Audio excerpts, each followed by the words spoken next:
tipping off the cuff on TequilaAficionado.com, part of Tequila Aficionado Media. I'm Alex Perez in Southern California, and this is my friend Mike Morales. Hi. From Texas. Mike, and San Antonio, Texas. From the great state of Texas. Where the surf meets the turf. Buffalo Rome.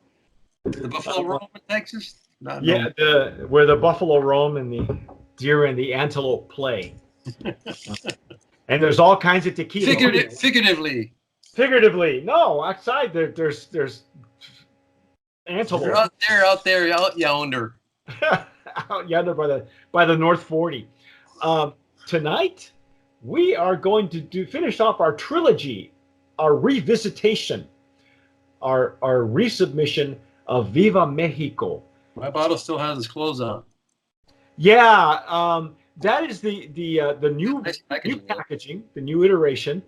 And here's something we discovered, which was really cool. I wanted to save the tissue because it's just because I'm not kind of weird. But at the bottom, I felt something really stiff, and I thought, oh well, this looks like a coaster. Well, on the bottom of that bottle, you get what looks like a cardboard version of a coaster. It's a bonus. Yeah, but the neat thing is, if you look at the paper, the tissue has a watermark on it that's an even, and it's very reminiscent of the original logo for Viva Mexico, which you could probably still find in Mexico. The lettering, the font is red, white, and green. Yeah, there it is. See, the colors of the Mexican flag. But check out look at the back. Oh, see, we get excited about coasters. Well, I get excited, but these are the little details that cool. You look at. That is the eagle that is flying. If you look at it, it's flying over agave fields, and it is kind of an homage to the original branding for Casa Mexico. In fact, if you look at the cap says VM, Viva Mexico.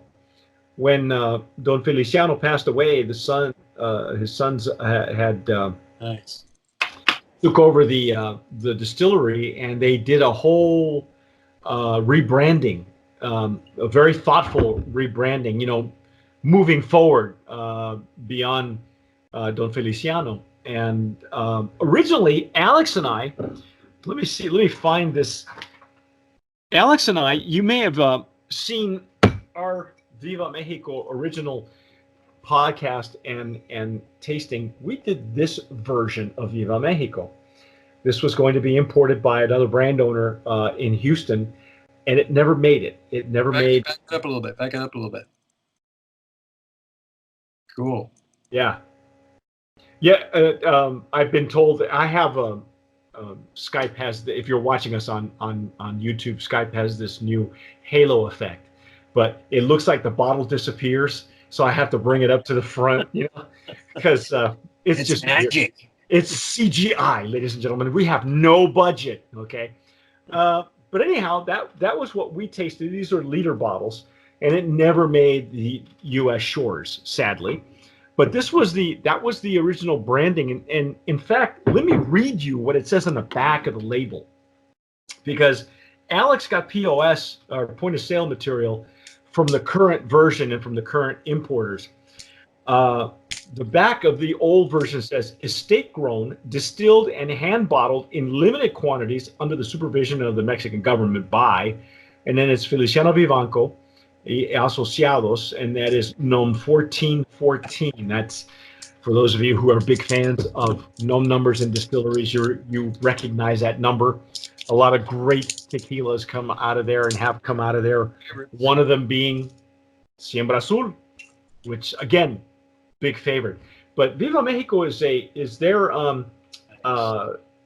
flagship brand, and it's an award winner. It was an international award winner in 2016 at the Concours de Bruxelles. I hope I'm pronouncing Brussels correctly in French, because I don't speak French. Not very dark. Or much darker, I should say, than the Reposado. Yeah, they're almost the same, huh? Yeah. Now, what? How old? How long were they? Were these being aged in? So their documentation says 18 months on American white oak barrels. Okay, I'm gonna. It's 4 months. So 4 months in Repo and 18 months the Anejo. So it looks as if they are going the same route that Felipe Camarena does when he ages his G4 and his Peralta. He's looking for like the oldest barrels he can find because the star of the show will always, always, always be the agave. That's right. So that being said, I'm going to pour some in my Glencairn. Again, if you're looking for a lot darker Reposado or Anejo, you're not going to find it with this one. But that's okay. There's nothing wrong with that, okay? Because there is a trend now of legacy distillers and those who have pedigree in the industry who are going to doing this route now. Yeah, just because it's a little lighter doesn't mean it's not aged. Yeah, or that it doesn't have the character that it should. Exactly. Exactly. You know, again, the star of the show, the Vivanco family, they're agave growers, as Felipe Camarena is. So they're very, very proud of their plants. Oh my, nice nose. Yeah, that's beautiful. Oh wow. There's some sweetness. There's some wow, that one just there's sweetness, there's spice, there's vanilla. I still get the cinnamon coming through. You still have the tropical fruit coming through. Yes, even more so. I was really I told Alex when we tasted the Reposado that he had mentioned that there were a tropical fruit notes in the Blanco that I didn't pick up, but when we got to the Repo, picked it up like right away. It's almost as if the wood kind of escorted the tropical fruit notes to the top. Beautiful. That is some gorgeous nose, man. That is fragrant. That is. And the baking spice that you found earlier? Yeah. It's in there? Uh-huh. Well, the cinnamon you mentioned, I tasted, instead of the pepper explosion on my palate, I had more of the cinnamon, more of a spicier, hotter cinnamon. I'm actually getting dried fruit too.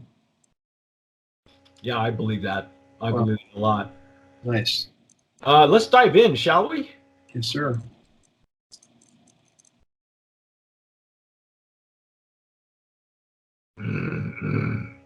Oh my God.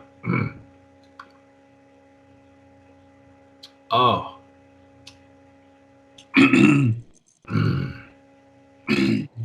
It's sweet. It's a bit dry on the finish. And it's a little hot in the back. Yeah, exactly. Sweet, dry, hot. Sweet, dry, hot. Literally, sweet, dry, hot.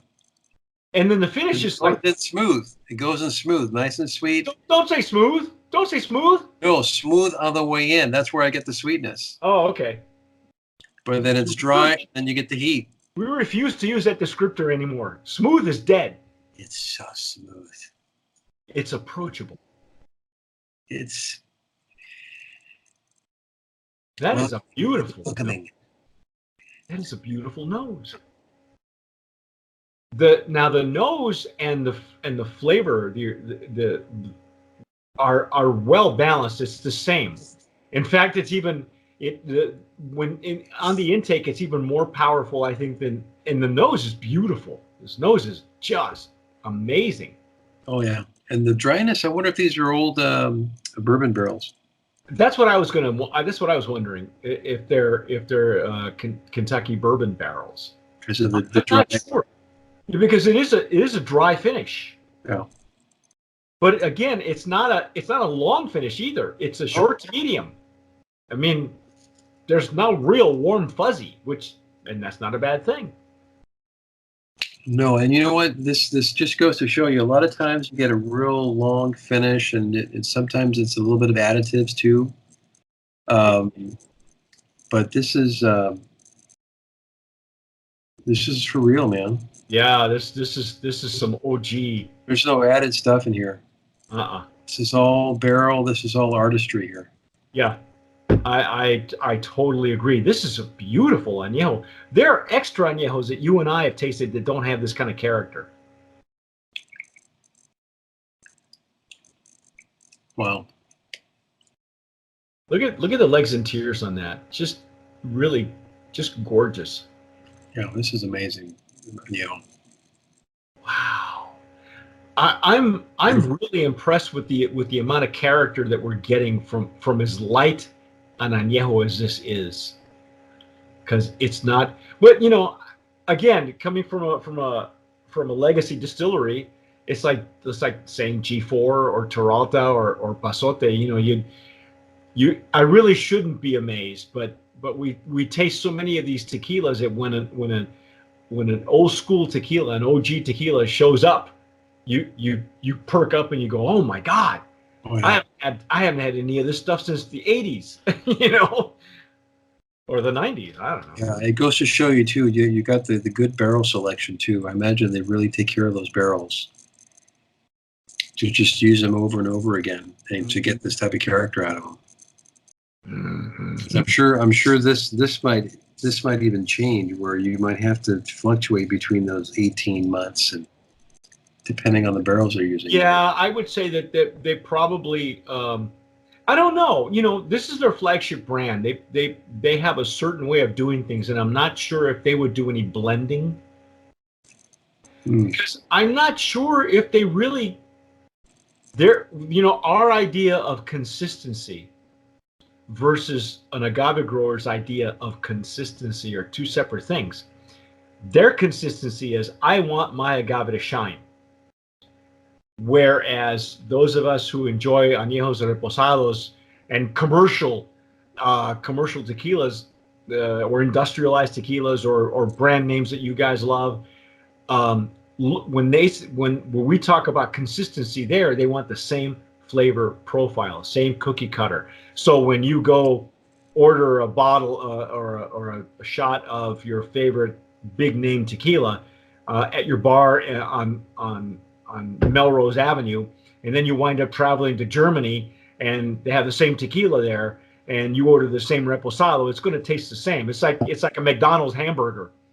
You can go anywhere in the world and it's all going to taste the same. This is not a Mick tequila. This is not a cookie cutter profile. Wow. That's beautiful, Alex. Brand of promise, huh? Hit me. Boom. Brand of promise nominee in the legacy category for Tequila Viva Mexico. Our thanks to the guys in Texas who finally brought this in. If you see it in Texas, if you see it in Southern California, or anywhere in the Southwest, pick it up. You will not be disappointed. This is a truly, I would put it up there. Put it up there with your favorite old all fullback tequilas that you and love and trust. This is one of them. Price point wise, if they're putting it on the shelf along with Don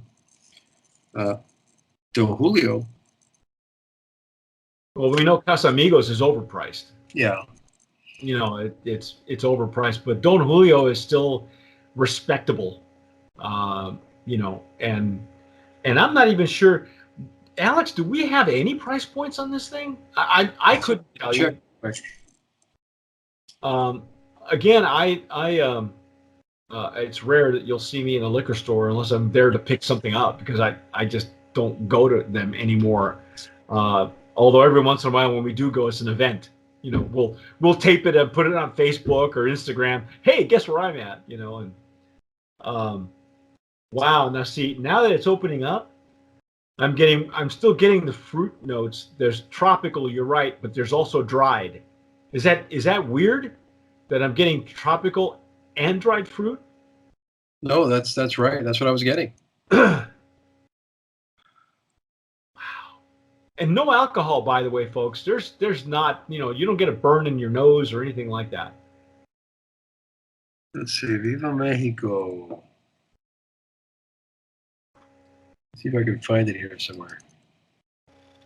You would think somewhere in Southern California would have it.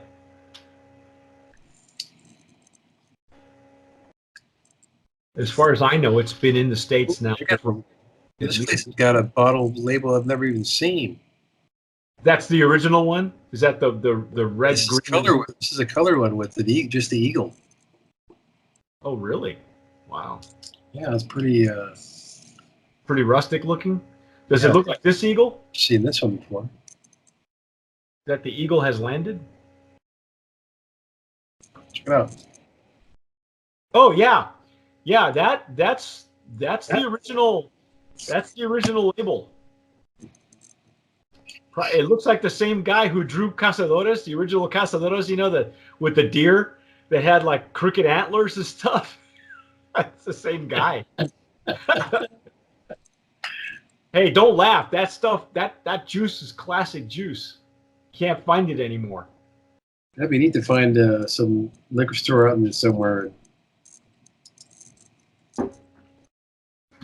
Wow. Viva Mexico. Well, they don't have it at my liquor store. Yours in town, they have it or don't have it? No, they don't. Yeah, I imagine that you could probably pick it up at Specs here in Texas, maybe Twin Liquors. I'm not sure what the pricing is, but if you guys are watching us on YouTube, add a comment, let us know what the price point is. It's worth every penny. This is outstanding tequila. You won't be sorry.